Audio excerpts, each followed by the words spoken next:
any case, he was very much against untouchability, as I said. And at a certain moment in his, as you know, there's a famous controversy broke out between him and Gandhi.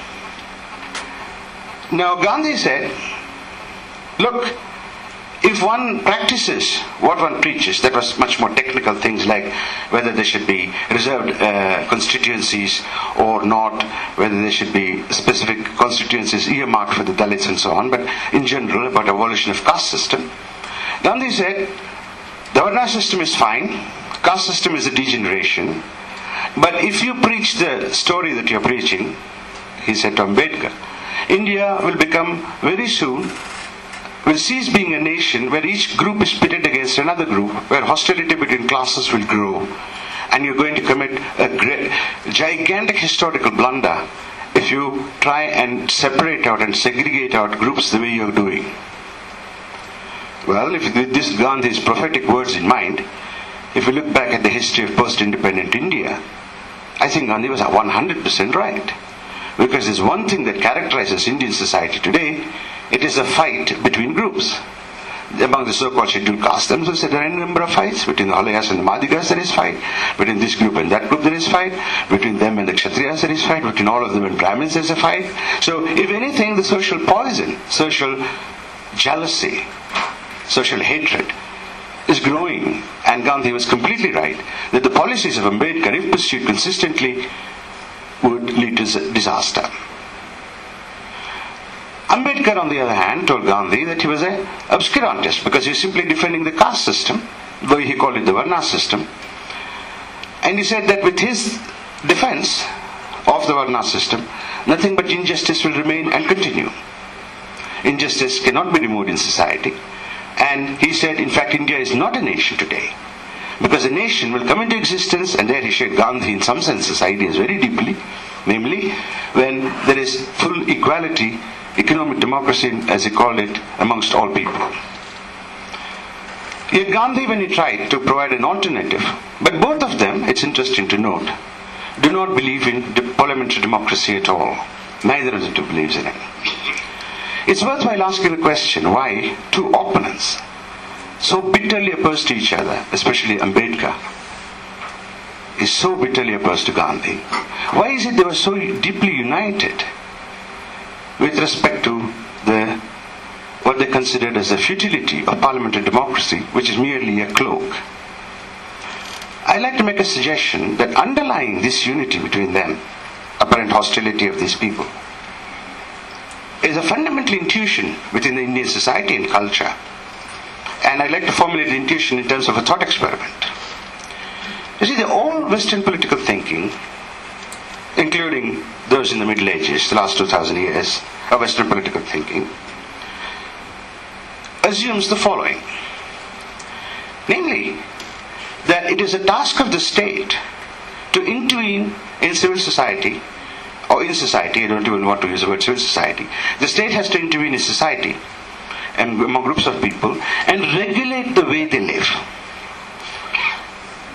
And this regulation can take multiple forms, but that's not the issue. The point is that is the fundamental task of the state.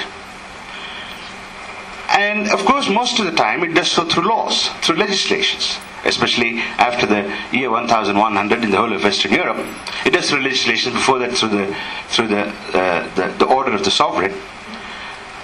And especially after the emergence of democracy, the question became, why should citizens obey the laws of the state? What is the legitimacy?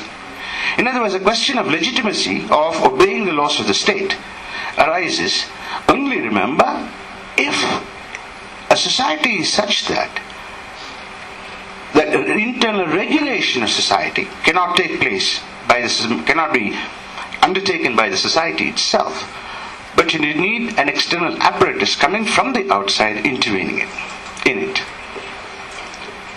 Now, one of the extraordinary characteristics of Indian literature on the subject of politics has been the following. The state was denied any possibility of intervening in society. The state had no role to play in regulating civil society. Civil society regulated itself, or society regulated itself. So where society regulates itself and the state merely provides the condition for the existence of a people together in a particular territory, there the question of democracy is utterly irrelevant. Whether there is no question of either democracy or dictatorship, neither of the two come into existence, because democracy is sensible only when you ask the question, what is the legitimacy for the state to interfere in the affairs of the citizens? Where the state doesn't do that, there is no question of legitimacy of the state, there is no question of democracy or dictatorship or anything else. In other words, and that's the reason, one of the reasons why when Gandhi went further during the Constituent Assembly debates, especially his followers, wanted to bring in the idea of Panchayat Raj, etc., Ambedkar maneuvered it in such a way that it became maximally directive principles and certainly not enforceable by law. So, quite simply, not because he believed in the form of state that India was going to get, that had already got, or believed in democracy, but he certainly did not believe that there was anything of substance, where he was right, to Gandhi's ideas, which were completely utopian. But both of them implicitly, especially in their early writings, raise the following question, namely, why democracy at all, actually? Why do we need state to take this form at all? And, of course, both are against injustices, but neither raises the question why and what kind of just society do we want, and what arguments do we have against it. And the perfect illustration today, you find a very strange perversion today, where we enact all kinds of measures as redressing the balances of previous injustices today in society. And you see it giving extremely perverse, immoral and irrational consequences. Let me be more specific. For example, reservation policy is, morally speaking, entirely defensible. Look, many groups in India have been systematically, over centuries, discriminated against, so we should do something to reverse the discrimination. I find it a perfectly legitimate, perfectly moral, and perfectly defensible point of view. But if you implement it and you see what's happening in India, you are getting immoral, irrational, unjust consequences as a result. So in front of our own eyes, we have an experiment where a just principle and its implementation is bringing about perverse consequences. So if that's the case for one principle, if you want to build a society, so-called just society, without knowing what that just society is or why it will continue to be just, simply to argue from the injustice of a society towards a just society is to make a conceptual, logical and empirical jump which history punishes you with consequences that are every bit perverse, irrational and unjust. I see a lot of people nodding off, sleeping, so I don't know if it's me or the afternoon. In any case, I don't feel encouraged to go further, so I will stop here. Thank you.